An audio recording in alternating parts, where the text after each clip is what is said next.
Hello everyone and welcome back to the channel. Today we'll be taking another expedition into the dark depths of the Elder Scrolls Iceberg. I have a very special episode for you today, with more than 100 of the wackiest facts and theories the Elder Scrolls universe has to offer. In this episode, we'll be talking about everything from giant insect spaceships to magical programming languages, and what really happened to the Dwemer. Don't worry if you haven't seen the earlier videos, you can jump in right here. But if you want to start from the beginning, you can find a link to the Iceberg playlist on the screen or in the description. And before we jump in, please consider liking and subscribing. It will really help to fuel the crippling Skooma addiction I've developed by making this series. Now sit back, relax, and prepare to uncover some of the darkest secrets of the Orbis. 291. Altmeri Poetic Architecture. The Somerset Isles have long sparked the imagination of Elder Scrolls fans. In the Pocket Guide to the Empire, 1st edition, the city of Alinor is described in poetic terms, appearing like a city made from glass or insect wings. So when we finally got to see Somerset in ESO, some fans were disappointed. Yes, the architecture looks nice, but it was a lot more conventional than the more fantastical versions described in earlier lore. When asked about the change in an AMA, the developers said, quote, "Architects can't make buildings out of poetry." This is a fair point, as I'm sure there are a lot of practical considerations that go into this kind of design decision. But still, it does take a little bit of the magic away from what is supposed to be the most advanced civilization in Tamriel. 292. Megalomoths. In the Reman Empire, an organization called the Royal Imperial Manonauts served as a kind of space program, exploring the outer realms of Aetherius. The Pocket Guide to the Empire, 3rd edition, confirms their canonicity, but doesn't go into much detail. For that, we need to turn to out-of-game sources, specifically the 2nd edition of the Pocket Guide, which describes the ships used by the Manonauts as gene-engineered megalomoth vessel fortresses. Essentially, giant spacefaring moths with castles on their backs. Now, that sounds pretty out there, but it's possibly confirmed by the ESO text Lost Tales of the Famed Explorer, which describes the remains of something with great wings of metal like the wings of a moth, and twin domes of layered glass eyes discovered in the swamps of Black Marsh. 293.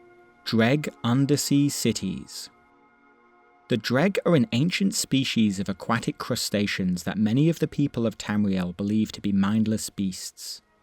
But in the 36 Lessons of Vivec, Sermon 1, Almalexia throws Vivec's mother into the ocean, where dregs took her into castles of glass and coral. It's one of the few in-universe descriptions of Dreg cities, implying they maintain entire undersea kingdoms hidden from surface dwellers. It's hinted that in the past they were far more powerful. In his commentaries, Mankar Cameron claims that they once ruled over all of Mundus and the realm of Lig before they were cast down by the uprising of Mehrunes Dagon. 294. Possipoints and impossipoints. This is an idea that appears in several out-of-game sources, usually to explain some of the more science fiction concepts in the lore. Possipoints are just possible points in space-time, while impossipoints are the opposite. While possipoints act as constants, impossipoints are the places where the normal rules of reality break down. They show up in texts describing space or time travel, usually to hand-wave away things like paradoxes and time loops.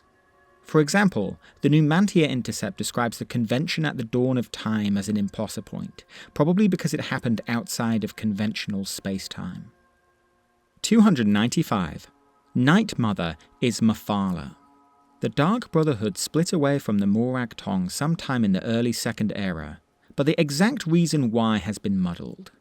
One in-universe theory promoted in the Oblivion book Fire and Darkness is that the split was religious. The Morag Tong supposedly replaced their worship of Mephala with worship of Vivec, while the Dark Brotherhood kept worshipping Mephala, just under the title of the Night Mother.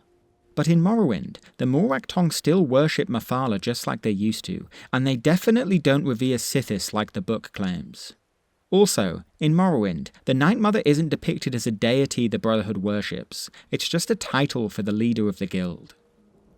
Whether this is a case of unreliable narration or a simple retcon, the idea that the Dark Brotherhood are secretly Mephala worshippers is still an intriguing possibility. 296. The Ogma. The Ogma can mean two things in Elder Scrolls lore. First, Ogma, the elven god, who was supposedly the wife of the scribe god Xerxes, created to be the god of ancestry, secrets, and hidden knowledge. And secondly, the Ogma Infinium, the legendary book in which Xerxes recorded all the knowledge he received from Hermaeus Mora. But a theory I haven't found elsewhere is the dark possibility that they might be one and the same. If you look closely at the Ogma Infinium, it is bound together by skin. Could it be possible that Xerxes murdered his wife to create his masterwork, binding her body parts to create the Tome of Knowledge? Being made from the corpse of a god would certainly explain the eldritch power hidden within its pages. 297. Sovngarde on the Moon. If you look to the sky in Sovngarde, you can see a bright orb shining in its centre. According to this theory, this light is Nirn itself, and we're looking down on it from one of its moons. This would work thematically, as Lorkhan's body was said to have become the moon's, but it has since been confirmed that Sovngarde is in fact in Aetherius. Interestingly, this theory was also referenced in the cancelled Tatterdemalion mod for Skyrim, which featured a colony of Nords on the moon of Secunda. They had travelled there in an attempt to reach Sovngarde, then mistakenly believed that they were in Sovngarde, and have lived there ever since in blissful ignorance. Classic Nord intelligence in action there. 298. Misanthropic Space. This entry is probably referring to Sithis, the embodiment of the primordial void. In a forum post, Michael Kirkbride described him as pure misanthropy and pure void. This view suggests that the universe of the Elder Scrolls is actively hostile to mortal existence. The idea has echoes of Gnosticism, a real-world belief system that viewed the material world as flawed or even evil. In this light, the void isn't simply nothingness. It's a cosmic rejection of life itself, a universe that despises mortals for simply existing. 299. Thanatos. The term Thanatos appeared in early developer roleplays during the Morrowind and Redguard era. It refers to a simulacrum of Jagar Tharn, suggesting that his influence survived well beyond his apparent death at the end of Arena. These stories hinted at a deeper conspiracy. Sleeper agents loyal to Tharn still hidden within the Empire, Dark Brotherhood cells tied to his schemes, and even rumours that some of the Septim heirs were secretly Tharnite doppelgangers. General Warhaft and the Elder Council were supposedly still rooting out this corruption decades later. Though these sequel hooks never carried into oblivion, this led to the earlier theory we discussed that Mankar Cameron was simply Jagar Tharn in disguise. 300. Continental Time. This theory suggests that each continent on Nirn represents a different aspect of time. Yakuda, destroyed long ago, embodies the past. Tamriel, the central arena of the series, symbolizes the present. Akavir, mysterious and unknowable, represents the future. Atmora, frozen and unchanging, is said to exist outside of time, while Aldmeris, the lost homeland of the elves, is described as time without place, existing only in memory and myth. This implies that when one crosses the oceans, they are not simply moving through space, but actually travelling through time itself. 301. The Marukati Selective. We touched on this briefly when we talked about the monkey prophet Maruk. The Selective were a sect of zealots active during the Alessian Order, who believed Akatosh had been corrupted by elven influence. To purify him, they attempted to excise the Murish elements from the dragon god of time. In doing so, they caused the Middle Dawn, the longest recorded dragon break in history, lasting an estimated 1,008 years. The result was centuries of fractured timelines, overlapping histories, and confusion that forever muddied the historical timeline. 302. Prime Gestalt. In the Skeleton Men's interview with the denizens of Tamriel, a developer forum roleplay featuring Michael Kirkbride and Ken Walston, the Numidium is referred to by many names, one of which is the Prime Gestalt. Zal, a self-described Marikati, explains, "The brass god is Anumidium, the Prime Gestalt. He is also called the Divine Skin. He was meant to be used many times by our kind to transcend the grey maybe." Gestalt is a term from psychology, meaning an organised whole that is perceived as more than the sum of its parts. In this case, those parts may be the souls of the Dwemer themselves. So the Prime Gestalt suggests that the Numidium wasn't just a weapon, but a tool of transcendence, intended to unify souls into a single collective being that could perhaps even break free of the dream itself. 303. The Gills. The Gills are one of the stranger out-of-game concepts in Elder Scrolls lore. They are described as female aspects of Akatosh, feathered dragons whose sole purpose is to repair the flow of time.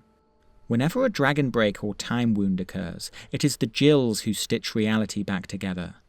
In Michael Kirkbride's text Kin Moon, they are even said to be locked in a trans-dimensional war against the Hist, complete with armadas of root ships and 16-dimensional weaponry. Which, to be honest, is just completely bonkers.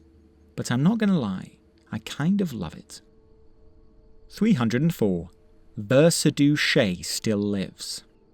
One theory holds that the Akaviri potentate, Versadu Shay, never truly died, but instead faked his own assassination. Versadu Shay was a member of the Sayesi race, a species of snake men from Akavir said to be immortal. So he would have been in no danger of dying of old age if he truly managed to fake his own death. It's been speculated that he took on the identity of the Akaviri commander Vershu, later known as Chevalier Reynold. While outwardly appearing as an Imperial, Reynold would have been over 600 years old by the time of his appearance in ESO, adding further fuel to the conspiracy. 305.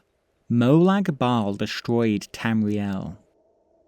The Doors of Oblivion describes Cold Harbour as looking like a version of Nirn after being completely conquered by Molag Bal, barren, ruined, and filled with tormented souls.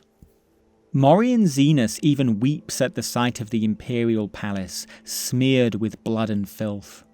Some have interpreted this as more than just a metaphor. It could be a prophecy that Tamriel's ultimate fate is destruction at the hands of the Prince of Domination. Or perhaps it could have already happened. Maybe there is a timeline where Molag Bal's plane meld succeeded, and the entire mortal realm was dragged screaming into his hellish plane of Cold Harbour. 306. Seekers and Ascended Sleepers. This theory claims that the Seekers of Hermaeus Mora and the Ascended Sleepers of Dagoth-Ur are the same beings. Both share a visual resemblance, and both are tied to figures who share a similar archetype. Dagoth-Ur and Merak, golden masked antagonists who use divine power to enslave minds and create eldritch horrors. This theory implies that Hermaeus Mora may have stolen the secret of Corpus from Dagoth-Ur, or that Dagoth-Ur drew upon Mora's forbidden knowledge to create his own twisted minions. 307. Ordained Receptacle. This refers to a mysterious person or artifact that drew the Kamal invaders of Akavir to Tamriel. Their campaign took them directly to the White River near Windhelm, close to Sarthal, in search of this object. Ultimately, the second Akaviri invasion was halted by the combined forces of the Ebonheart Pact. Some have speculated that the ordained receptacle may have been the Eye of Magnus, but when asked directly, Elder Scrolls loremaster Lawrence Schick refused to confirm, saying only, "Not telling. Yet." 308. Valiance Plus. This is a concept from Michael Kirkbride's Coda, describing a strange language developed by Kin Moon, a machine intelligence. Kinmoon soaked in the misunderstand distance of the Dwemer Brassen cricket lines around her, converting it into a language her databanks could study and synthesize.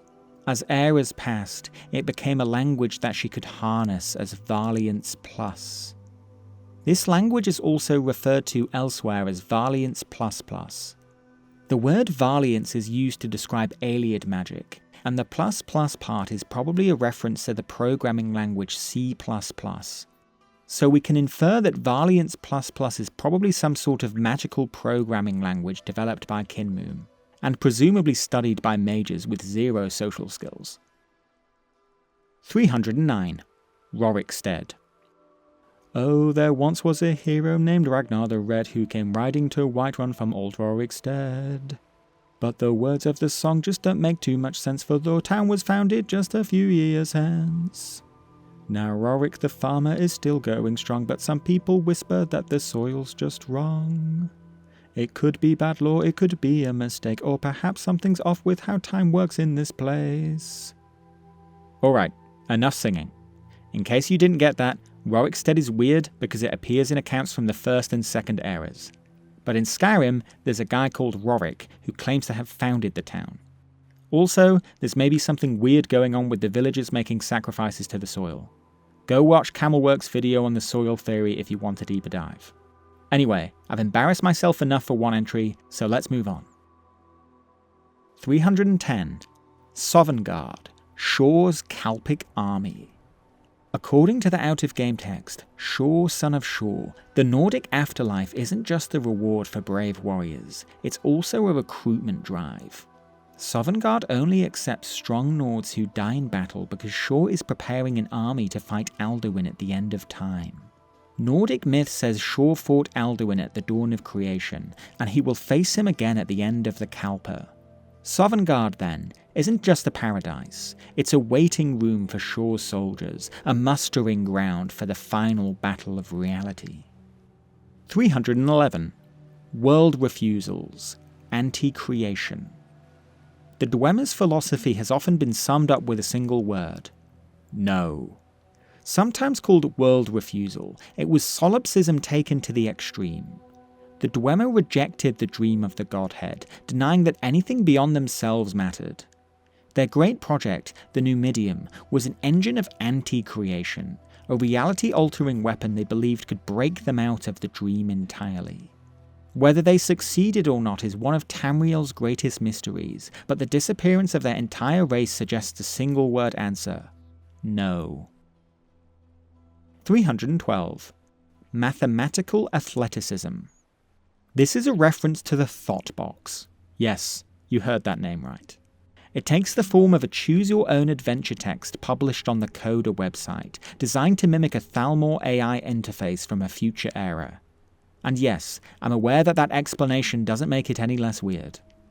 Anyway, mathematical athleticism is also referred to in the text Lord Vivek's sword meeting with Cyrus the Restless, where it appears to be a form of combat that integrates mathematics, allowing the user to appear in different places simultaneously. 313. Many Isgramor's theory. The Pocket Guide to the Empire 1st edition notes that the elves weren't fully driven from Skyrim until the reign of King Harold, 13 generations after Isgramor. That creates a problem. Isgramor is remembered as the one who defeated the elves, yet his line fought them for centuries after. Some scholars suggest that the tales of Isgramor actually conflate the deeds of several early Nord kings. Supporting this, the Black Book Untold Legends makes a cryptic reference to the other lives of Isgramor. This has led to a theory that Isgramor wasn't one man at all, but a title, like Izmir, and that all the great deeds attributed to him were carried out by many rulers across generations. 314. Crux of Transcendence. The Crux of Transcendence is an out-of-game concept tied to Kagranak's work on the Numidium. According to Zal, one of Michael Kirkbride's characters, Kagranak built not only the tools to control the heart of Lorkhan, but also those needed to create a mantella, what Zal calls the Crux of Transcendence. It's possible that this mantella would have been formed by the souls of the Dwemer themselves, thus explaining their disappearance. Perhaps this was the true core of Kagranak's project, to combine the souls of the Dwemer into the brass god. We can only guess as to whether he ultimately succeeded, or whether his experiments led to the complete annihilation of his people. 315. Aedric artifacts are sentient. This theory claims that all Aedric artifacts have some degree of will or personality of their own. The Elder Scrolls themselves are the most famous example. They sometimes want to be found, and sometimes don't, appearing or vanishing seemingly at random. But the idea may go back even further. In Arena, the description of the Staff of Magnus states that if its wielder ever threatens the balance of the universe, the staff would disappear from their possession. This makes it sound less like an object and more like a being with its own judgment. We can compare this to Daedric artifacts like Umbra, which explicitly have their own will. The theory suggests that the gifts of the Aedra may also be alive, just less willing to reveal themselves. 316. Paleonumerology. Paleonumerology is a concept mentioned in texts like the Dragon Break and Shazar and the Divines, but never actually defined. From the name, we can infer that it involves the study of history through esoteric numerology, finding meaning in numbers, cycles, and patterns that repeat throughout time. It could also be a reference to the scripture of the numbers in Vivek's 36 lessons, which links numbers to various concepts in the lore, such as the enantiomorph or the wheel. Like much of Elder Scrolls metaphysics, it's left deliberately vague, but the implication is that the structure of reality itself might be understood, or even manipulated, through the hidden power of numbers. 317. Jagar Tharn was actually the good guy. Consider for a moment that Jagar Tharn, the rogue Imperial battle mage who overthrew and impersonated Emperor Uriel Septim VII, might not have been acting purely out of selfish ambition. Instead, he may have known about the coming Oblivion crisis, and sought to avert it by keeping the Emperor imprisoned in stasis indefinitely. With the Emperor trapped in Oblivion, he would never die of old age, and thus the gates of Oblivion would remain safely sealed. If true, his plan might actually have worked, if not for the Eternal Champion messing things up. Of course, there's basically nothing in the games to actually support this beyond speculation, but it's still an interesting thought experiment. 318. Aldmeris was real, in my mind. Aldmeris, the supposed homeland of the elves, has always been one of the great mysteries of Elder Scrolls lore. It's usually described as a lost continent, but way back in entry 163, we discussed the possibility that it never actually existed as a physical place. This theory builds on that idea to suggest that Aldmeris was real, albeit a place that only existed in the collective minds of the Aldmer. Think of it as a state of consciousness, a kind of nirvana inhabited by the ancient elves before their loss of immortality. After their fall, the elves gradually forgot its true nature and began to believe it was just another physical continent of Tamriel, like all the others. 319. Vivek murdered Morillin. Morillin, the so-called Witch King of Ebonheart, is a legendary figure in Dark Elf history and a central character in the in-game book King Edward. But in Sermon 22 of the 36 Lessons of Vivek, there's a cryptic passage suggesting Vivek had the Morag Tong wipe out the Rathim clan, to which Morillin belonged. The sermon describes a rose-worn Prince of Garlands, who was a hero in the war against the Northern demons, a clear nod to Morillin's deeds. If the text is taken literally, then it implies that Vivek orchestrated the death of one of the Dunmer's most celebrated heroes. 320. Divine Skin, Dwemer Absorbicide. The disappearance of the Dwemer is probably the most debated question in Elder Scrolls lore. One of the most enticing answers is known as the Divine Skin theory. Basically, the idea is that when Kagranak activated the Numidium using the Heart of Lorkhan, the souls of the Dwemer were absorbed into the golem, fusing together into a single oversoul. Writing as Zal, Kirkbride claims the Numidium is the divine skin, and that Kagranak sacrificed so many of their golden souls to create Anumidium's metal body. so it could be inferred that instead of vanishing, the Dwemer were actually fused to become the golden skin of the Numidium itself. But this raises another question. Does this mean the Dwemer have succeeded in ascending to godhood as part of the Numidium? Or do they now live a tortuous existence, their consciousness forever entombed inside inanimate metal? For now, it's impossible to say for sure. 321. The Dream. This entry concerns a rather minor lore detail, the true nature of the Elder Scrolls universe. At the center of the cosmos is a single being known as the Godhead, or the First Dreamer. The whole of reality is nothing more than a dream within this sleeping god's mind. The entire meaning of mortal existence is first, to understand the nature of the dream, and second, to transcend its limitations. All of the crazy metaphysical concepts we've discussed, from Kime to zero-summing to the Psijic endeavor, rely on the understanding that life is but a dream. 322. True Nords are all bandits. This theory originates from a YouTuber named Zarek Zacharon. In Skyrim, the Nords we see are more imperialized than those in the old lore. For example, they venerate the Cyrodiilic pantheon instead of the Nordic one. This theory suggests that the bandits you constantly fight in Skyrim aren't just random criminals, but the remnants of the true Nord culture who have been pushed out and marginalized by the imperialized Nords who dominate the cities. From this point of view, the Dragonborn cutting down bandit camps across Skyrim could be seen less as crime fighting and more of an act of mass murder. I don't think it's meant to be taken too literally, but it highlights the tension between Skyrim's wild warrior heritage and its more civilized present. 323. Sotha Sil's Last Words. On the old official Bethesda forums, Gary Noonan, a longtime developer on the Elder Scrolls series, wrote a post in character as the Clockwork God, entitled Sotha Sil's Last Words. In it, the tribunal god's final words were, "I watch, I wonder, I build, I tear down." Another line from the post, "Even gods dislike the Absolute, for it stinks of something larger than themselves," was later reused as a loading screen quote in the Elder Scrolls Legends. While not an in-game source, it's one of the few glimpses we have into what Sotha Sil's own voice and philosophy might have sounded like as his divinity faded away. 324. The Deep Ones. In Oblivion, when you visit the city of Coral, you will meet a friendly Argonian named Dharma. But later, you find out that Dharma has disappeared near the village of Hackdirt. When you go to investigate the village, you will find that the locals are strange and standoffish.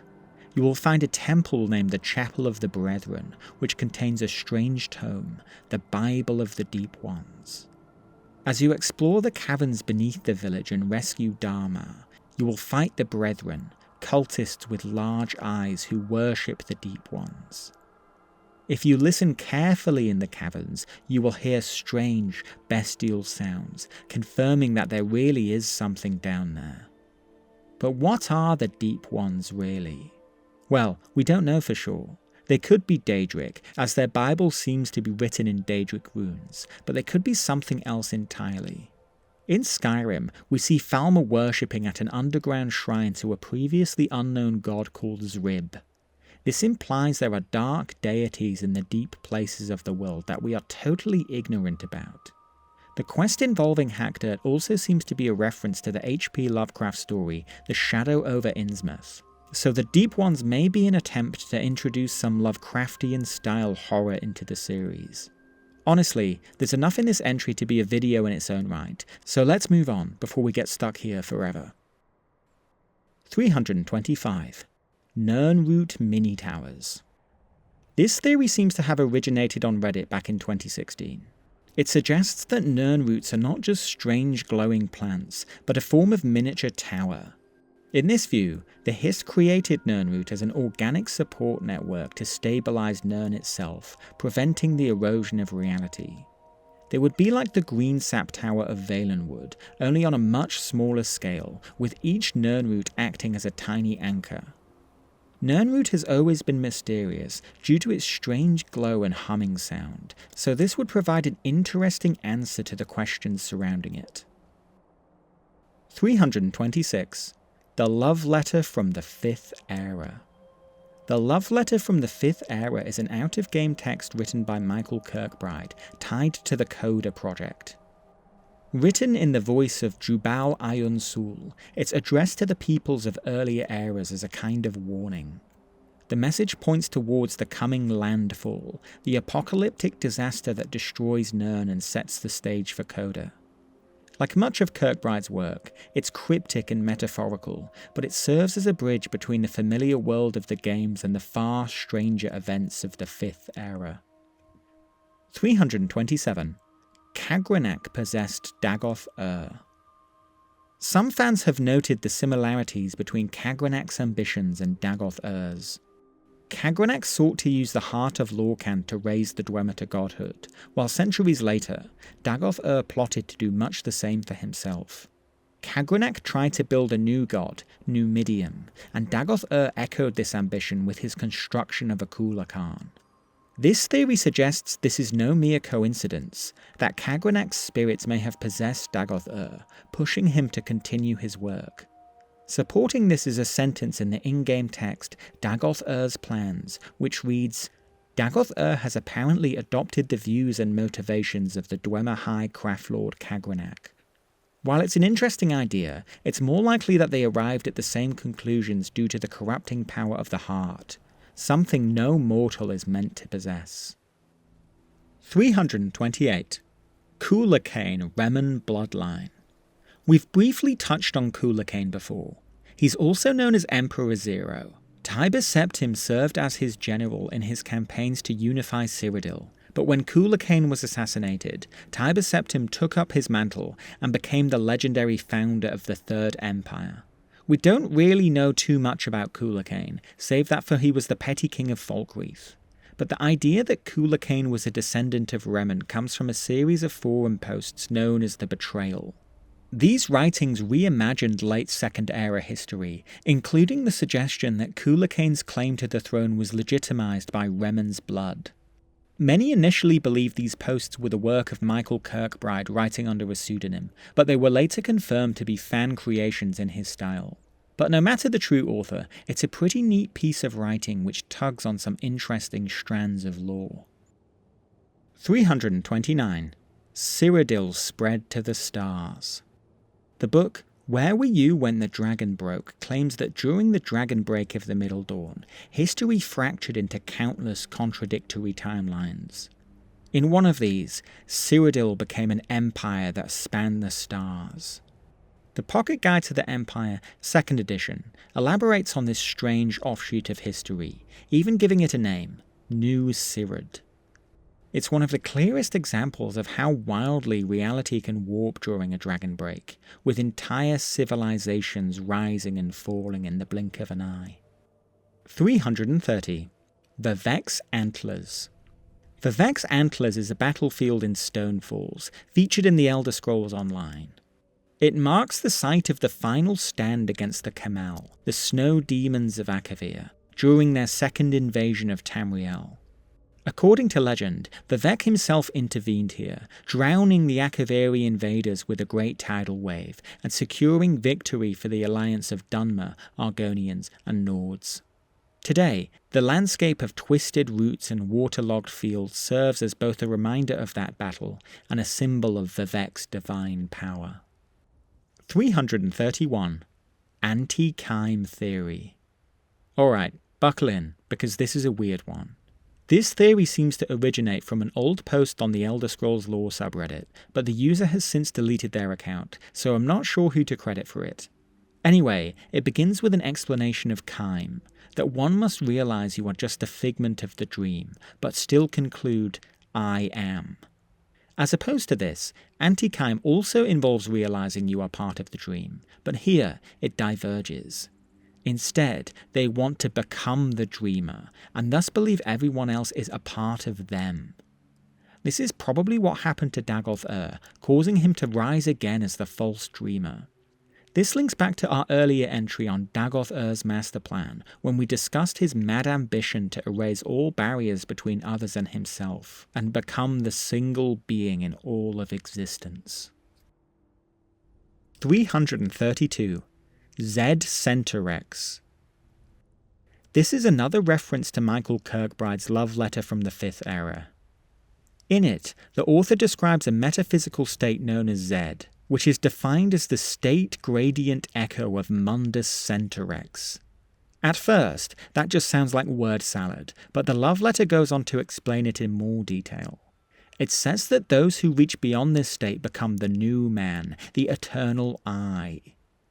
This could mean that the Zed Centarex is the metaphysical center of the universe, the final stage one reaches before looking upon the Godhead, and either achieving Kaim or zero-summing into nothingness. Or I could be wrong about all of this, and it could mean nothing at all. Take your pick, really. 333. Thalmor Jiggalag Worship. Some have theorized that the Thalmor secretly worship Jiggalag, the Daedric Prince of Order. The reasoning is simple. Both are obsessed with hierarchy, uniformity, and perfection. The Pocket Guide to the Empire describes the Altmer nobility as naturally gravitating towards rigid patterns, formal speech, and uniformity. Add to that the fact that in Oblivion, there are rumours that Daedra worship is becoming more common in Somerset, and the theory begins to take shape. Perhaps the Thalmor's authoritarian ideals are rooted in the influence of Jiggalag. Also, the Thalmor's rise seems to begin pretty much straight after Jiggalag's return. There's no hard evidence in-game, but the parallels are striking enough that the idea remains enticing. 334. Dibella equals Ifra. This theory points out the overlap between Dibella, the imperial goddess of beauty, and Ifra, the elven god of song and forest. In Daggerfall, Ifra's sphere was unusually broad, covering not just nature, but aspects of culture and beauty that sound suspiciously close to Dibella's domain. It's possible that in some traditions, the two were conflated, or even that Dibella and Ifra were once aspects of the same deity, later separated into different cults. Other interpretations link Ifra more closely to Julianos instead, but the Dibella connection highlights how fluid the interpretations of gods can be, especially in earlier lore. 335. The Void Ghost.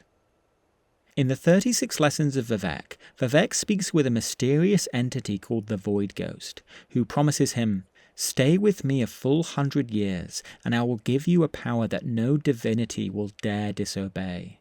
Michael Kirkbride later described the Void Ghost as the ghost writer of the Elder Scrolls, essentially the lingering will of Lorcan, returning to Mundus to edit the story of creation after his death.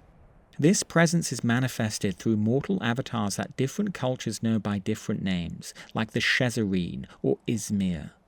In this reading, the Void Ghost is not just a metaphorical figure in Vivek's story, but the invisible hand of Lorcan himself, still tipping the balance of history. 336. House cats are actually Khajiit spies. This might be my favourite theory from the entire Iceberg. There are many varieties of Khajiit, which differ greatly in size and shape. The most common outside of Elsewhere are the Cathay, who are the Khajiit we are familiar with from Oblivion and Skyrim. But there is one form of Khajiit called the Alfiq, who resemble house cats in appearance. Many outsiders do not take them seriously, and the Alfiq have exploited this. One Alfiq named Mosjin outright states, "Sometimes we use this to our advantage, serving as information gatherers." If we take this theory further, we could even speculate that there are no domestic cats in Tamriel, and they are all just Alfiq posing as pets to spy on others. So the next time your cat looks at you funny, remember, there's a chance they might be snitching on you to the main of Elsewhere. 337. TEM. The acronym TEM first shows up in Tiber Septim's sword meeting with Cyrus the Restless. In the section where Cyrus encounters the Sunbird, the debriefing text abbreviates both the Third Empire of Men and the Thalmor emissaries of Massa as TEM, blurring the line between the two. The shorthand pops up again in Coda when Jubal mentions it in his conversation with Morehouse. It's probably just a joke, meant to cause deliberate confusion in the reader by giving two factions the same acronym, and it makes it pretty difficult to figure out which one is being referred to at any given point. 338. The Aethodorix Conundrums. The Aethodorix Conundrums is an in-universe book by the author Mimophanes. Supposedly, it contains 9 portentous questions, with answers known to drive readers insane. The text itself doesn't appear in-game, it's only mentioned in ESO's Library of Dusk as part of an inventory of rare manuscripts. Because of its reputation, the conundrums are sometimes theorized to be one of the Trax Perilous, dangerous tomes such as the Mysterium Xarxes and Mora's Black Books, which contain concepts that cannot be reconciled with the mortal mind. 339. Aetherius Dream Visitation.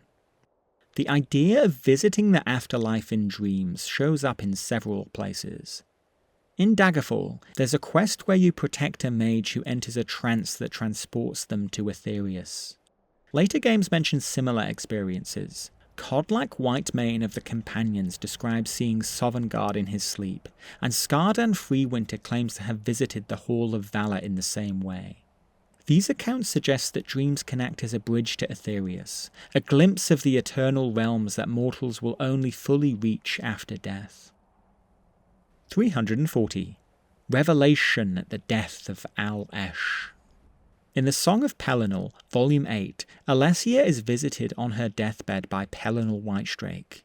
In her final moments, Pelennor reveals the true purpose of his divine half, and implies that Akatosh and Lorkhan are not opposites, but aspects of a single being, locked in a cycle of consuming and forgetting one another. We will show our true faces, which eat one another in amnesia each age. Pelennor promises to take Alessia up to see the true faces of the gods, and tells her that the gift that Lorkhan brought mortals, freedom, is something even the heavens do not truly know. To further complicate this, Pelennor had already been killed and dismembered, so how could he be present for Alessia's death?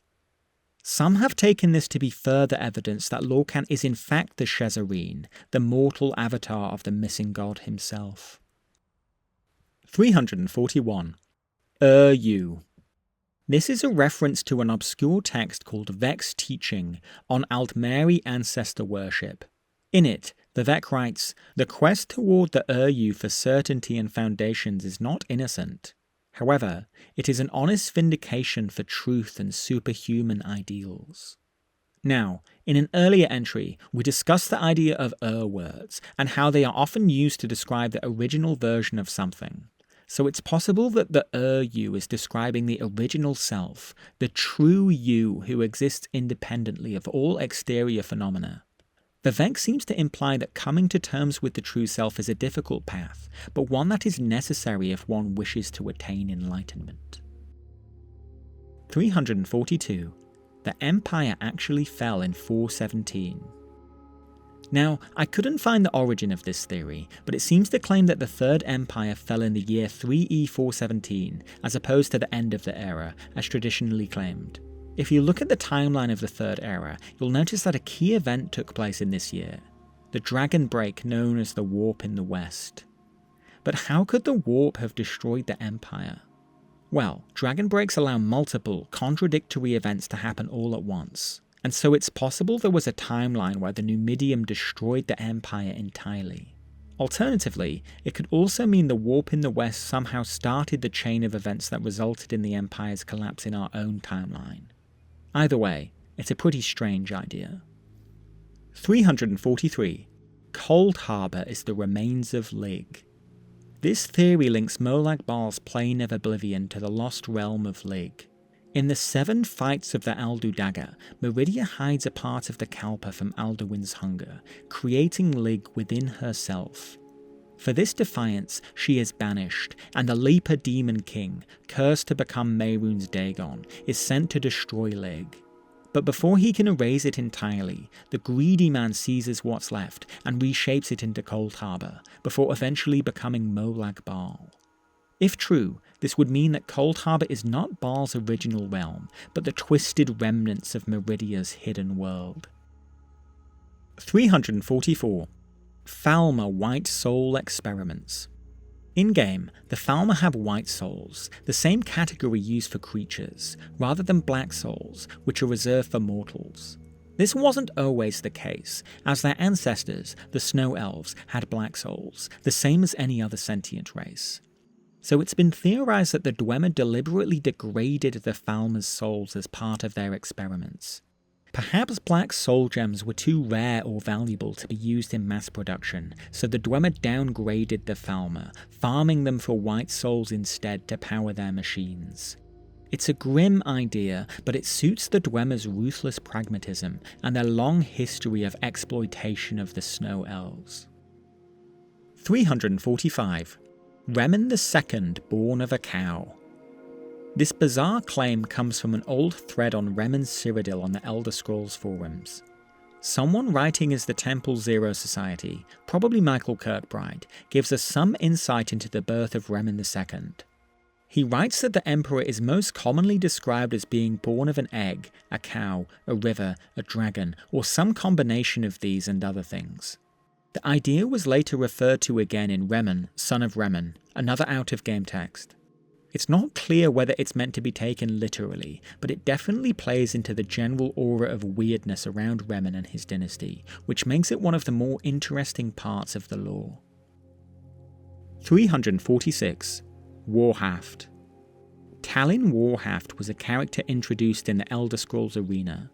He was a close friend of Emperor Uriel Septim VII, his bodyguard, and captain of the Imperial Guard. In some sources, he's described as the Eternal Champion's father.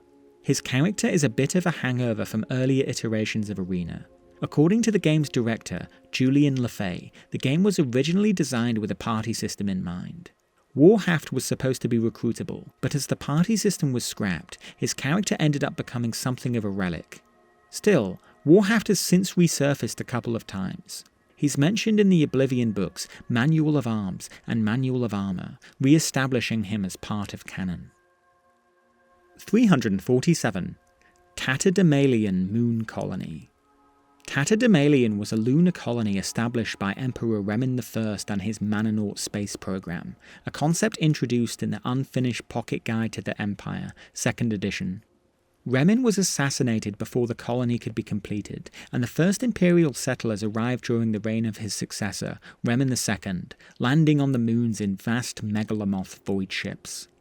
Some aspects of the Imperial space program have been canonized by new lore in ESO, but the status of the moon colony remains unconfirmed.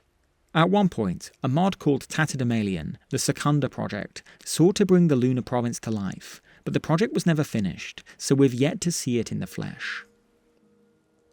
348. Tamriel equals Far Shores. This is an old fan theory that claims Tamriel itself is the Far Shores, the afterlife of the Red Guards. The reasoning was simple. After Yakuda sank, the surviving Regada reached Tamriel, the literal far shores of their journey. From this, some have speculated that the far shores described in Redguard belief were not a realm of Aetherius at all, but Tamriel itself. However, this has since been disproven. In ESO, players can physically visit the far shores, which are explicitly depicted as a plane of Aetherius, proving that it's a distinct afterlife separate from the mortal world. 349. Dwemer really were dwarves. There are many misconceptions about the Dwemer, and one of the most famous is that they were short in stature, leading to their nickname of the dwarves. In-game evidence, such as the models of their armour and statues, shows them to have been of normal Moorish height. But let's imagine for a moment that they may have been overcompensating. What if the Dwemer deliberately built their statues and constructs larger than life to hide the truth that they were actually short? In that case, the name dwarves wouldn't be a misnomer at all, but an embarrassing truth that the Dwemer tried to cover up with propaganda. If this is true, then perhaps the Dwemer were the real short kings all along. 350. Water is memory. In the Elder Scrolls universe, water is sometimes described as more than just an element. It is memory itself. When mortals die, their memories are said to flow into the rivers and oceans, which act as a vast archive of history and experience. This is confirmed in ESO when the Dremora Herald Kixathi says, "All the memories of Tamriel's history are stored in its waters." This secret is considered incredibly dangerous, and so it falls under the dominion of Hermaeus Mora, the Daedric Prince of Knowledge. To truly master water magic would mean unlocking the ability to read and manipulate the memories of all who have ever lived. Because of this, the secrets of water magic are rarely spoken of directly, and are presented as a knowledge mortals are not meant to handle. 351. Crassius Curio, Time Traveller. In Morrowind, the eccentric noble Crassius Curio is credited as the author of the lusty Argonian Maid. But the problem is, that same book appears in ESO, which is set centuries earlier in the Second Era. We touched on this briefly way back in entry 215. The usual explanation is simply that it's a retcon, or that Curio plagiarized the work, or that his book somehow fell through time. But we can take this theory further. Maybe Curio himself was a time traveller. How else could he have written a book that existed hundreds of years before his birth? Perhaps Uncle Crassius's flamboyant exterior is just a cover identity for being so powerful that time itself is just a suggestion to him. This entry is almost certainly a meme, but it's a fun way to explain a gap in the continuity. 352. Republic of Hard. The Republic of Hard is one of Michael Kirkbride's out-of-game creations, first mentioned in the Pocket Guide to the Empire 2nd edition. It's described as a tiny underwater nation off the coast of High Rock, so insignificant that the Empire doesn't even know about it. When the Republic of Hard tried to pay tribute to the Empire in the Third Era, the Empire could only ask, "Where is Hard? And what is it exactly?"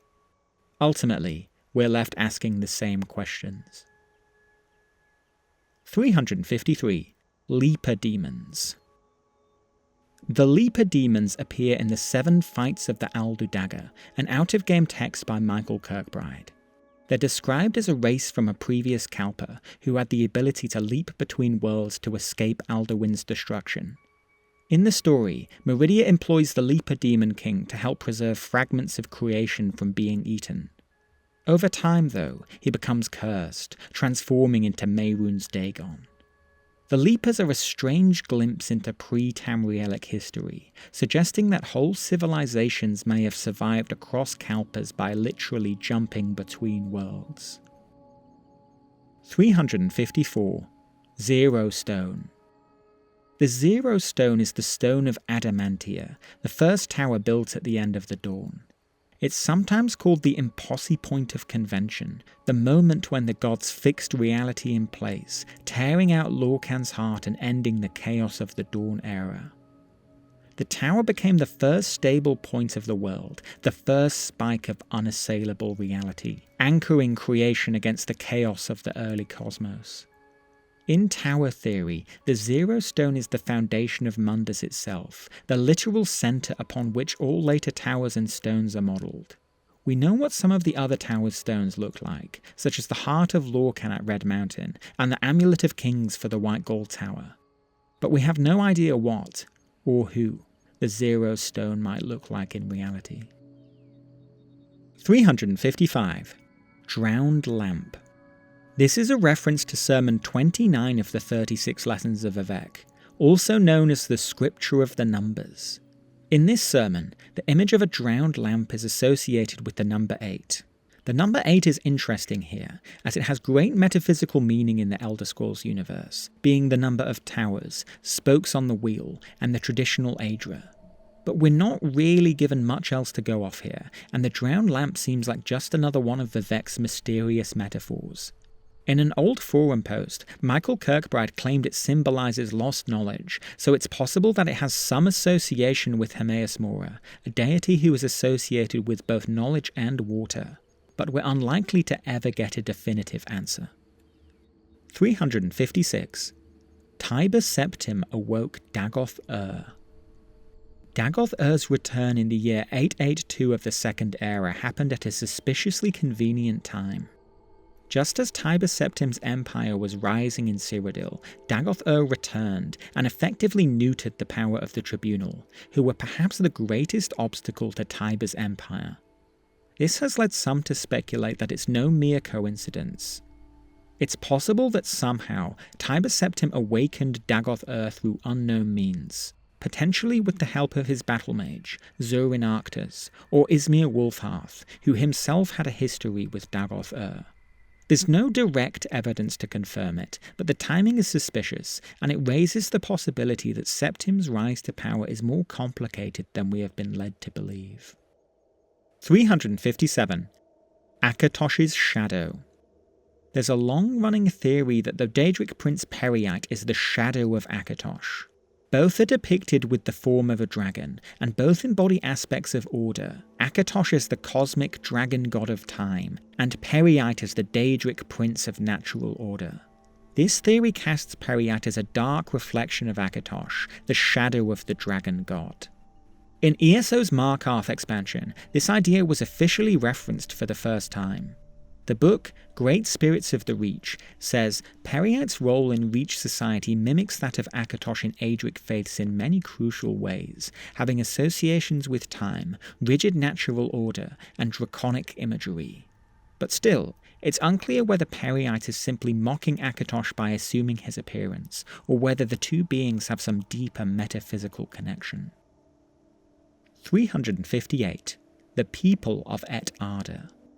Today, the word Et Arda refers to the original spirits, the Aedra and Daedra who were present before creation. But the term first appeared in the Daggerfall book, The Light and the Dark, which presents a very different take on cosmology. In that text, the people of the Et Arda were a civilization thousands of years ago who, through belief, brought the gods into being. This contrasts sharply with the modern view that the Et Arda have always existed as primordial spirits.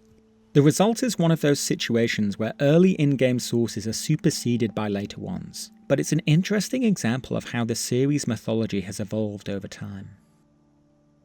359. Dwemer became animunculi. This is similar to the divine skin theory we discussed a little earlier. The idea goes that the Dwemer didn't just build their animunculi as servants, but as vessels to hold their souls. This would explain the Dwemer's disappearance, as well as how the machines have survived and operated for thousands of years without maintenance.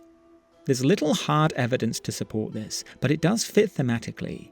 The Dwemer were obsessed with merging the mechanical and the spiritual, and pursuing immortality for their race. If true, the last remnants of the Dwemer might still be out there, clanking through the ruins in the bodies of their own creations. 360. Left-handed Mayamer. The Sinistral Elves, also known as the Left-handed Elves, are one of the great mysteries of Elder Scrolls lore, the enemy of the ancient Yakudans, who were supposedly hunted to extinction. This theory connects them to the Mayamer of Pyandanir, suggesting they were either the same people or closely related. The link comes partly from the Pocket Guide to the Empire's note that the Redguards see Orgnum, the immortal king of the Sea Elves, as an aspect of Satakal, their own serpent god. If true, it would mean that endless wars between the Redguards and the Left-handed Elves were really battles against the Sea Elves, a shadow conflict that has stretched back for thousands of years. 361. Skyrim getting colder. According to legend, the frozen land of Atmora was once a thriving continent, but it became uninhabitable as the climate grew colder, forcing its people to migrate to Tamriel. Some have speculated that the same fate may be slowly happening to Skyrim. If you explore the northern areas of the map, such as the regions around Winterhold and Windhelm, they appear like a frozen wasteland, and it's questionable how such a landscape could ever support cities of any meaningful size. If Atmora was entirely depopulated by such a climactic shift, Skyrim may one day face the same destiny, swallowed by snow and ice, until not even the Nords can survive there. 362. Khajiit not even Elnafaic. In most versions of Tamrielic cosmology, the mortal races descend from the Elnafai, the bones of the Aedra who remained behind after convention. But in the creation myth known as the Anuad, the Khajiit are not listed among these mortal races. Instead, Khajiiti mythology claims that they were created directly by Azura, who shaped them in the image of Nerni's children. If true, this means the Khajiit may not be Elnafaic at all, but something entirely different, a people set apart from the rest of Nirn's mortals, born from Daedric intervention rather than divine sacrifice. 363. Anti-magic zones. Anti-magic shows up occasionally in the Elder Scrolls, such as the silence effect that prevents mages from casting spells. Another example is the Flask of Lilandril, an artifact that can nullify spells cast against it, everything from direct attacks to scrying from a distance. Daggerfall's endings also show the Underking leaving behind an anti-magic zone in High Rock after he claimed the Mantella. These examples suggest that while Nirn is steeped in magicka, there are circumstances where the flow of magical energy can be cut off entirely, a dangerous prospect for any mage who relies on it. 364. The Greedy Man. The Greedy Man is a figure from Skarl mythology. He is an aspect of the adversary, the great enemy of the Allmaker. He was once a man before the adversary entered into him, and he eventually brought ruin onto the Skarl by stealing the gifts of the Allmaker. Some believe he is the Skarl's equivalent of the missing god, Lorcan. But in the out-of-game Aldudaga texts, his role is expanded. He conspires with the Leaper Demon King to overthrow Alduin and end the endless Kalpic cycle. The plot fails, and Alduin traps the Greedy Man inside a mountain. As we discussed earlier, it's possible that the Greedy Man eventually became Molag Bal, the Daedric Prince of Domination. 365. Vardenfell Lesbianism Anomaly. If you look at the couples in ESO Morrowind, you might notice something curious.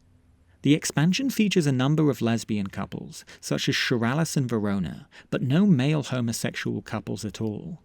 This could just be a coincidence, but there's potentially a lore explanation. Back in Entry 230, we discussed Vivek's Pomegranate Banquet and the Tribunal Temple's subsequent ban on piercing the second aperture. That is, the outlawing of a certain sexual act, which is often associated with men who love men. If that law was culturally enforced, it might suggest that lesbian relationships were more culturally acceptable than male homosexual relationships in Morrowind. Or even that in Second Era Morrowind, male-male romance was actively frowned upon or even outlawed, unlike in the rest of Tamriel. 366. Prism Textract. Now this is another weird one. This refers to a text written by Michael Kirkbride, first posted to the official Bethesda forums, then hosted on the Coda website, where you had to go through this weird choose-your-own-adventure thing to see it. It basically seems to be a write-up of some legal regulations from the Altmeri Dominion, which appear to involve the instructions for the storage and use of various types of magical documentation, such as Tower Scrolls and Dreamsleeve Memospores. To be honest, it's pretty incomprehensible, and I guess it's probably intended to show the Dominion has become highly advanced, whilst also operating within the strictures of a Byzantine bureaucratic system. 367. Ruptga. Ruptga, better known as Tallpapper, is the chief deity of the Yakudan and Redguard pantheons. In Yakudan myth, he was the first spirit to master the process known as the Walkabout, a way to survive the endless cycle of creation and destruction caused by Satakal, the World Eater. By walking between world skins, Ruptga managed to avoid being devoured, and in doing so, taught the other gods how to persist as well. This is why he takes the role of chief deity, the first to survive the hunger of Satakal, and the one who guided the rest of the gods to safety. 368. Elder Council World Control. The Elder Council is one of Tamriel's oldest and most important institutions, but it's one we know relatively little about. It seems that much of the day-to-day running of the Empire remains in the hands of the Council, and there have been periods where weak emperors have been little more than figureheads. But their true ambitions might be darker. There have been times where the Elder Council has assumed full control, such as in the aftermath of the Oblivion Crisis. Could it be possible that members of the Council were involved in the downfall of the Septim dynasty? In the Fourth Era, we also see that one councillor, Ormond Motier, hired the Dark Brotherhood to have Emperor Titus Mede II assassinated. It could be possible that, in the current era, the Elder Council is the true power in the Empire and is bent on dominating Tamriel entirely. 369. Tiber Septim Shape-Shifting Dragon.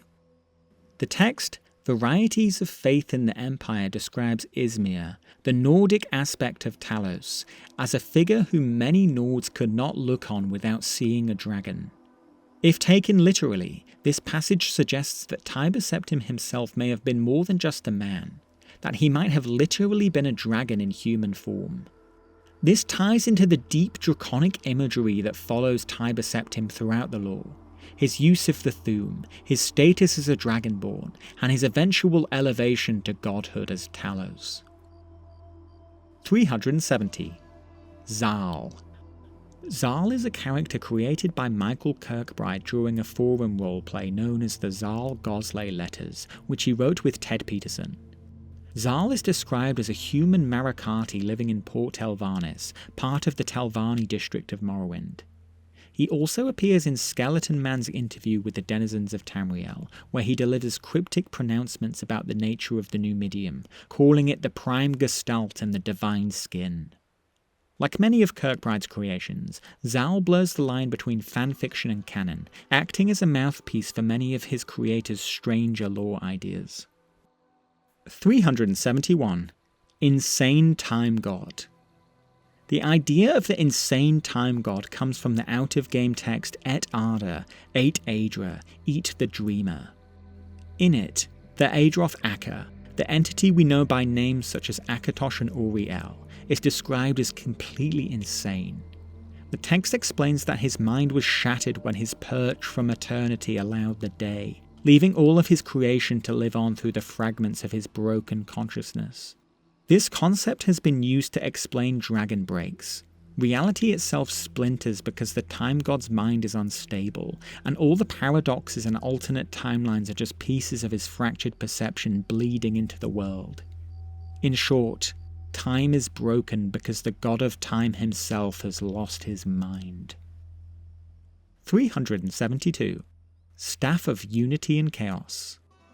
The Staff of Unity and Chaos is another name for the infamous Staff of Chaos, also called the Balak Thorm. This was the artifact used by the rogue battle mage Jagar Tharn during the Imperial Simulacrum, when he imprisoned Uriel Septim VII in Oblivion and ruled in his place. Then, Tharn drained the staff's power into an artifact known as the Jewel of Fire, before breaking the staff into 8 pieces and hiding them across Tamriel. Over 10 years, the Eternal Champion reunited the 8 pieces of the staff, before confronting Tharn in the Imperial City, shattering the jewel and destroying the rogue battle mage for good. 373. Draco Chrysalis. The word Draco Chrysalis first appears in the Numantia Intercept, where it's described as the ultimate practice of keeping elder magics bound before they can transform into something lesser. Essentially, an act of freezing power in stasis, requiring a huge amount of ethereal energy to achieve.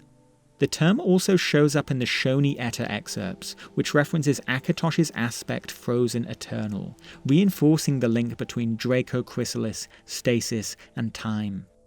In essence, Draco Chrysalis is the magical act of locking energy in place before it decays, crystallizing potential for eternity. 374. Telescopic Orbis. This is an esoteric entry discussing the structure of the Elder Scrolls universe. In one forum post, writing in character as an Altmer, Michael Kirkbride denies the traditional interpretation of the Orbis's wheel structure. Instead, he writes that the universe is more like a telescope that stretches all the way back to the eye of the Anuiel, with Padomaics innumerable among its infinite walls. This seems to imply the world is made up of endless wheels within wheels, stacked atop one another in a telescope shape. It's possible that each of these wheels is its own world of creation, meaning that the telescope as a whole is a kind of multiverse, containing an innumerable number of realities. 375. Gaynor is Sai. In Morrowind's Tribunal expansion, the player may be stopped by a wood elf beggar named Gaynor. The beggar will describe himself as an entrepreneur of sorts and ask you for ever-increasing amounts of gold until you tell him to get lost. Then, 3 days later, he'll turn up in full ebony armor to take revenge. This is one of the hardest fights in the game, primarily because he has a luck stat of 770, making him almost impossible to hit.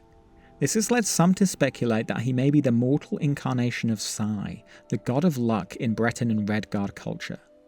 Whatever the truth, Gaynor's supernatural luck makes him godlike in combat, so prepare carefully if you choose to face him. 376. Haskill is the actual mad god.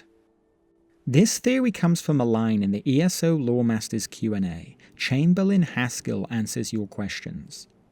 When asked about his nature, Haskill replies, "I am a vestige, all that remains of a mortal from your world who mantled Shea Gorath during an event in a previous time. As a fragment, my memory of the event is fragmentary. I am hazy on the entire concept of mantling, but it had something to do with Lord Shea Gorath, myself, and this jiggerlag of whom you speak." This could be interpreted to mean that Haskill was a mortal who mantled the Mad God in a previous cycle, making him the real Shea Gorath. In this reading, the Haskill we meet is just a remnant of that past incarnation, playing the role of a servant to the current Shea Gorath. It's a classic bit of Elder Scrolls metaphysics, blurring the lines between mortality and divinity. 377. Morillon equals Nerevar. Morillon, the so-called Witch King of Ebonheart, is a figure who features heavily in the Daggerfall book King Edward. It has a shaky place in the canon, because a lot of its details about Dark Elves and Morrowind simply don't line up with what later games established. One theory is that Morillon is simply a distorted echo of Nerevar, remembered incorrectly in Western Tamriel after centuries of retelling. There are some parallels. Morillon is described as High King of Morrowind, which could loosely map onto Nerevar's role as Hortator. But Morrowind makes a clear distinction between the two. The Sermons of Vivec mention them separately, and Morillon is said to have died earlier than Nerevar. So whether Morillon is Nerevar, a relative, or someone else entirely, depends how charitable you want to be in your interpretation of outdated lore. 378. Sayesi vampiric language-eating shapeshifters. The Sayesi of Akavir are described in the book Mysterious Akavir as vampiric, said to have eaten all the men of their continent. Michael Kirkbride later expanded on this imagery in his forum posts, describing the Akaviri knight Chevalier Reynold as a language eater. This is often taken metaphorically, their ability to absorb or overwrite culture through assimilation. As for their appearance, accounts vary wildly. Some depict them as humanoid, others as snake-like. A popular explanation is that the Sayesi are shapeshifters, able to take both forms depending on circumstance. Still, none of these theories about the Sayesi are confirmed, making them one of the most mysterious races in the Elder Scrolls mythos.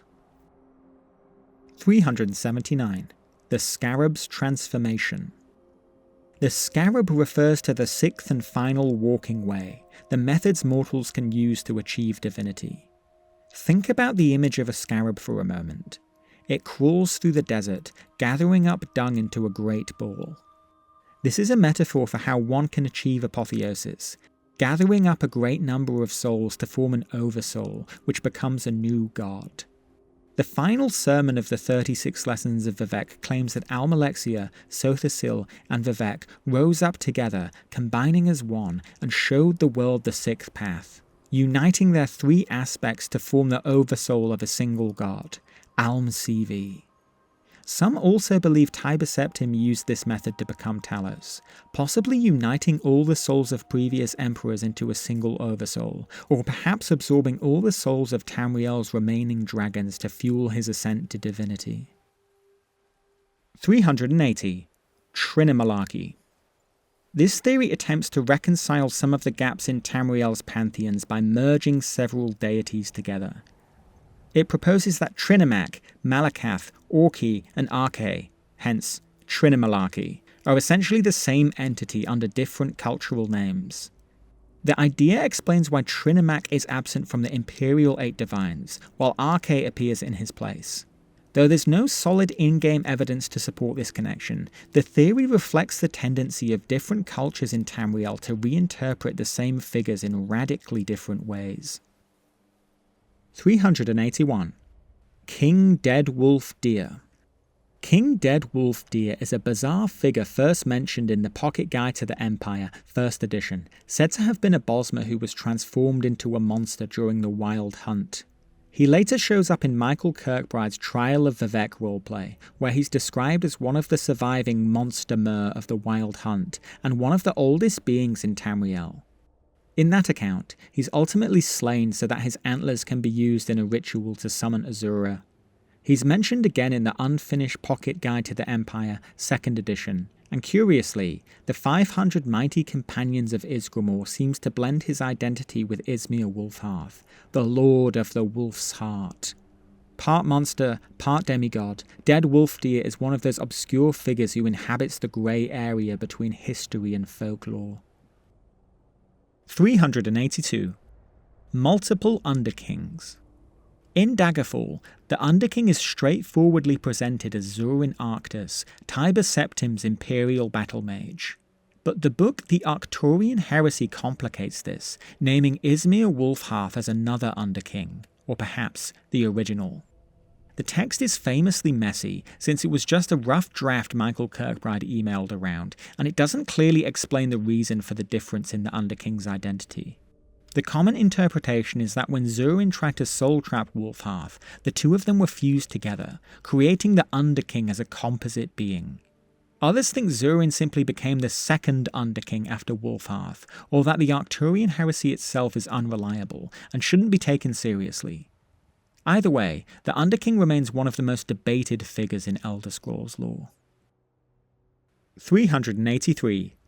Thoughtbox. The phrase Thoughtbox comes from Kirkbride's out-of-game writings on Kinmoon, the artificial intelligence from the 9th era.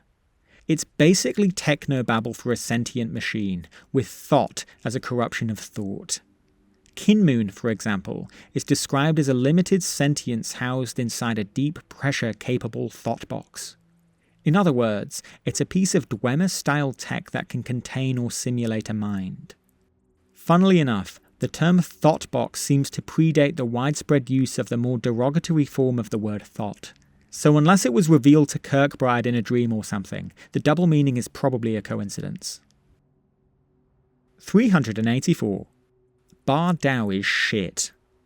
The celestial rock Bar Dao, the asteroid that hovers over Vivec City, has various origin stories, but one of them is far cruder than the others. Sermon 33 of the 36 Lessons of Vivec describes Bar Dao as born of Vivec's second aperture. And yes, in case you were wondering, that is a euphemism for Vivec's backdoor. There's even an account from a drunken orc claiming that Malakath dropped the rock as a pile of dung onto Vivec. Of course, in-game, Bar Dao is presented more straightforwardly as an asteroid, but this supposed origin story is a perfect example of how weird Elder Scrolls lore can get. 385. New Hatter. New Hatter is a figure from the Numantia Intercept, an out-of-game text by Michael Kirkbride. In the text, he uses the Dream Sleeve to send warnings to the Elder Council about the coming Oblivion crisis. He claims, "The barrier is weakening, and I know why. More so, I have uncovered a conspiracy that stretches back to Dawntime and the split of Aldmaris. Empire Actual is threatened by forces of previous realities, and the Aliads are not destroyed at all." Sadly, this was a truth the Empire was not prepared to hear, and his warnings were brushed off, resulting in disaster for all of Tamriel. 386. Talos brought back dragons. During his conquest of Tamriel, Tiber Septim established a pact with the remaining dragons. In exchange for swearing allegiance to him and recognizing him as their king, the dragons were granted safety from the hunters who'd been driving them to extinction. The red dragon, Nephala Largus, is the best known of these allies, but there were others too. According to the Pocket Guide to the Empire, 1st edition, dragons were a common sight in the Imperial City during Tiber Septim's reign. but by the end of the Third Era, they had basically vanished. Whether hidden, hunted, or even absorbed by Talos, we cannot know for sure. 387. Lig's Numidium. The realm of Lig is often described as a mirror image of Tamriel. Everything that exists in Tamriel has its alter ego in Lig. Thus, as the Numidium exists in Tamriel, then logically, there must be a version of Numidium in Lig as well. This wouldn't be a clone of the Brass Tower, but its mirror, perhaps one that says yes instead of no. There's no real evidence for such a construct, but some fans have speculated that the Chrome device mentioned in Michael Kirkbride's Magna Ge Pantheon could be a version of the Numidium. While this theory is far from confirmed, the activation of a mirror Numidium could provide an explanation for how the realm of Lig was ultimately destroyed. 388. Dawn Ideological Warfare. The Dawn era saw a great war between the Wandering Elnathay and the Old Elnathay, the ancestors of modern Men and Mer. This conflict has been described as the War of the Manifest Metaphors, when the gods themselves shaped reality through their conflicts. In this time, metaphors weren't just ideas, they were literal, physical forces in the universe. Disagreements over philosophy became violence, and war was a clash of ideologies made flesh. This is why the Dawn era is so difficult to narrativize. Everything was both symbolic and real, making it a time when history and mythology were indistinguishable. 389. Vivec destroyed Yakuda. In Sermon 17 of the 36 Lessons of Vivec and Nerevar travel west to the continent of Yakuda, the ancestral homeland of the Red Guards. There, Vivec claims to have impregnated the Yakudan kings and birthed a new race of monsters who then destroyed Yakuda completely. This strange passage is a mythologized account of Yakuda's sinking, and the idea was later expanded in Vivec's sword meeting with Cyrus, an out-of-game text, which further ties Vivec's actions to the fall of the continent. Within the 36 lessons, it serves as a mirror to the pomegranate banquet, when Vivec gives birth to a race of monsters sired by Molag Bal. I doubt it's meant to be taken literally, and like most things in the 36 lessons, it remains open for interpretation. 390. Aren Kinmoon. This one comes from the out-of-game text, Anon, Anu, Anuiel, Queen Aren, Dominion Queen. It suggests that Kinmoon, the artificial intelligence from the 9th era, travelled back in time and eventually became Queen Aren of the Altmeri Dominion. To be honest, it's a bonkers claim, and I have no idea if it's supposed to be taken seriously. Even ESO makes fun of the idea. In Auradon, there's a shopkeeper who quips, "Queen Aren is a miniature dwarven centurion from the next era. Everybody knows it." Whether you take it seriously or not, it's one of the stranger theories that links the more esoteric lore to the mainline series. 391. Tigers are Guars. According to an old Kirkbride forum post, Tiber Septim had trouble pronouncing the name of the Guar, the reptilian pack beasts used by the Dunmer. So instead, because their stripes resembled those of a fabled beast, he insisted on calling them tigers. It's probably just a tongue-in-cheek comment by a developer, but if you think about it, there are no true tigers in Tamriel.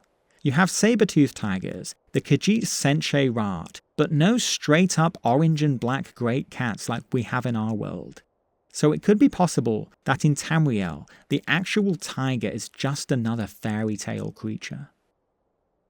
392. Mora is a failed Elder Scroll. This intriguing theory suggests that Hermaeus Mora, the Daedric Prince of Forbidden Knowledge, is the result of a failed attempt to create an Elder Scroll. The idea draws on the text Imperial Census of Daedra Lords, which describes Mora as the remnant of ideas thrown away during creation, and compares that with the function of Elder Scrolls as chaotic records of fate and possibility. Mora's Black Books, which let mortals glimpse forbidden knowledge, also resemble corrupted or unstable versions of the Elder Scrolls. Taken together, the theory paints Mora not just as a Daedric Prince of Knowledge, but as a failed prototype of the Elder Scrolls themselves, a living embodiment of rejected possibility. 393. Sithisit. Sithisit is one of the many names given to Sithis across Tamriel's different pantheons. Variations of the myth usually pair Sithis with Anuiel, the embodiment of order and stasis, and describe how Sithis created Lorcan to shape Mundus. But some interpretations push this even further, suggesting that Lorcan is Sithis. In this reading, Sithis is such an unknowable primal force that mortals had to invent a more familiar figure, Lorcan, as his personification. Whereas Sithis represents the raw void beyond comprehension, Lorcan is the mask mortals gave him so that their minds could understand him. 394. Khajiit Tattoo Theft. Rajin, the trickster god of thieves, is a key figure in Khajiiti mythology. Legends say that after stealing the Ring of Khajiit from Mephala, he turned invisible and snuck into the imperial palace. While Empress Kintyra slept, Rajin is said to have stolen not jewels, not crowns, but a tattoo, lifted clean off her neck without her ever waking.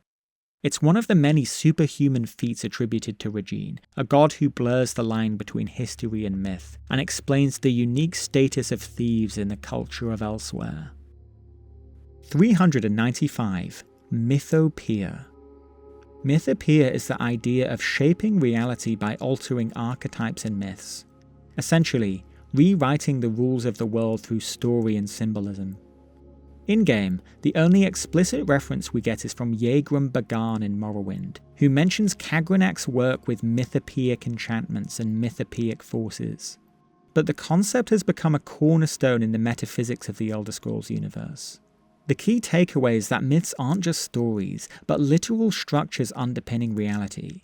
And to change the myth is to change the world itself. 396. Dragons as biological time machines. Early developer concepts for the dragons describe them as biological time machines powered by ideologies. The reasoning is that dragons are aspects of Akatosh, the time god, and therefore embody the flow of time itself. Their shouts, especially powers like slow time, are essentially methods of temporal manipulation in the physical world. This theory is bolstered by the fact that entities like the Jills exist specifically to stabilize time and repair time wounds. Even the Dragonborn inherit some of these time-bending abilities through their power of the voice. These elements were toned down by the time the dragons appeared in Skyrim, but aspects of them are still there if you squint hard enough. 397. Argonian breasts. One of the more infamous oddities of Elder Scrolls design is that some female Argonians, particularly the maids, are depicted with breasts, despite being reptiles. This detail first showed up in Morrowind and has sparked endless speculation. It could simply be a design choice to make the Argonians more recognizably female, but in-universe explanations have been offered too. Perhaps they serve as tools for infiltration by making the Argonians more alluring to other races. Or maybe they're an evolutionary relic from an earlier version of Argonians that was more mammalian. Or more probably, whoever's in charge of Argonian design at Bethesda is in dire need of a cold shower. 398. The Elven Lie. The phrase "the Elven Lie" appears in the developer roleplay, The Sermon Zero Affair, where Kier Joe ends a speech with the question, "When will you wake from the elven lie that all men believe?" The meaning is tied to the beliefs of the Marakati Selective, a sect active during the Alessian Order. They claim that Akatosh had been corrupted by an Aldmeri taint, and that men were actually worshipping the elven time god Ori-El under a false name. The Selective attempted to purify Akatosh by cutting away his elven aspects, but in doing so, they caused the Middle Dawn, the dragon break that lasted for over 1,000 years.